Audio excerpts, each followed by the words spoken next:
এই যে টেকনাফের শেষ প্রান্ত মানে শাহপুরী দ্বীপের যেই জেটি, ওই জেটিটির আগে আপনাকে দেখিয়েছি। এখান থেকে এই শাহপুরী দ্বীপের মূল ভূখণ্ড দেখা যাচ্ছে। এখান থেকে ওদিকে হলো টেকনাফ, ওইটা নাফ নদী। হ্যাঁ, এই যে দেখেন এটা কোস্টগার্ডের, এখানে বাংলাদেশ কোস্টগার্ডের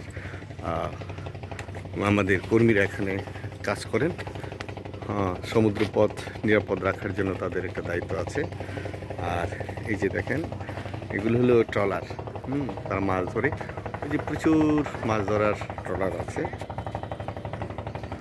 আপনারা দেখছেন।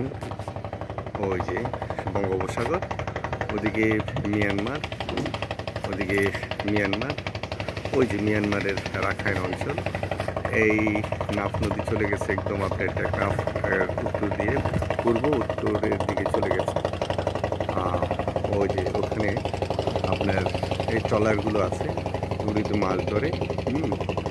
তারপর এই যে দেখেন এটা হলো দক্ষিণ পূর্ব সীমান্ত।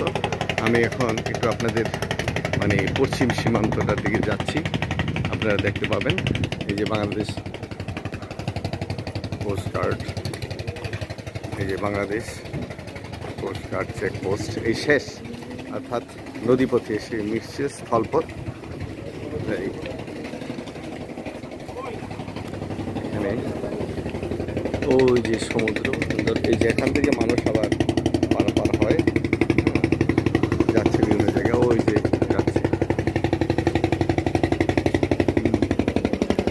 ওই শাহপুরী দ্বীপের পশ্চিম দক্ষিণ কোণে এই কিছু দ্বীপ নতুন জেগেছে, সেখানে ঝাউবন। আর ওই সাইডটাই হলো ওই যে শাহপুরী দ্বীপের মূল ভূখণ্ড। তো এখানে এই যে এটা হচ্ছে আপনার বাংলাদেশ যে কোস্টগার্ড চেকপোস্ট, এখানে চলে আসছি। মানে এরপরে আপাতত নদী এবং সাগর ছাড়া আমাদের আর ভূখণ্ডের আছে অনেক দূরে। সেটা হলো যে এখান থেকে আমি দেখাতে পারছি না, সেটা হলো যে সেন্ট মার্টিন দ্বীপ, অনেক দূরে।